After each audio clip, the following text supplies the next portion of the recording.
Hey everyone! Today, we're diving into a technology that is completely changing the game. We're talking about a shift away from just trying to predict the future to actually building it, one simulation at a time. That quote really hits the nail on the head because that's exactly what's happening. We're moving past the old way of just guessing what's next based on what's already happened. Instead, we're starting to build a living, breathing digital mirror of our world. For years, right, the holy grail of AI was always prediction. But we're now at a new frontier, one that's way more powerful. We're talking about a whole new paradigm that gives us the power to experiment with reality itself, but safely and virtually. And this is the crucial point. We are moving from passive forecasting to active mirroring. Think about it like this. It's the difference between standing on a riverbank trying to guess where the water might go and having a perfect digital model of that river where you can build dams, change the current, and see exactly what happens instantly.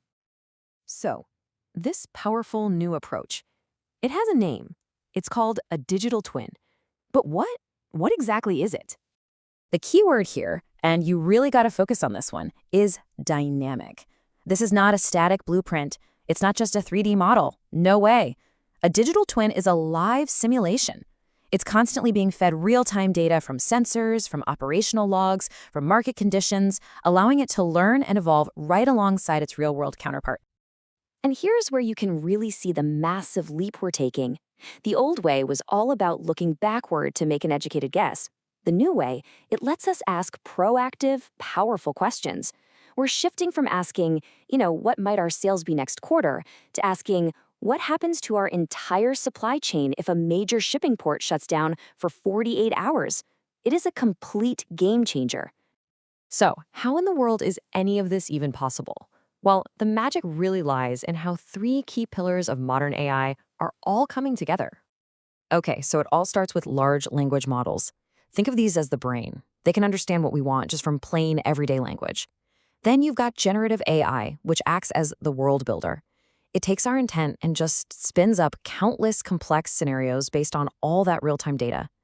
And finally, prompt engineering acts as the translator, letting us ask super precise questions and get clear, actionable answers back.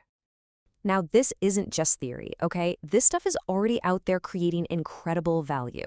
Let's take a look at how digital twins are being used in the real world, right now. For businesses, this is absolutely revolutionary. Imagine a retailer creates a digital twin of its busiest store. They can then simulate thousands of different shopper paths to find the perfect product placement for a new launch, all without having to move a single shelf in the real world. Okay, now think bigger. Imagine a whole city builds a digital twin of its power grid. Engineers can then unleash virtual disasters on it. We're talking hurricanes, massive heat waves, even cyber attacks, all to find the hidden weak points and fix them before a real crisis ever hits.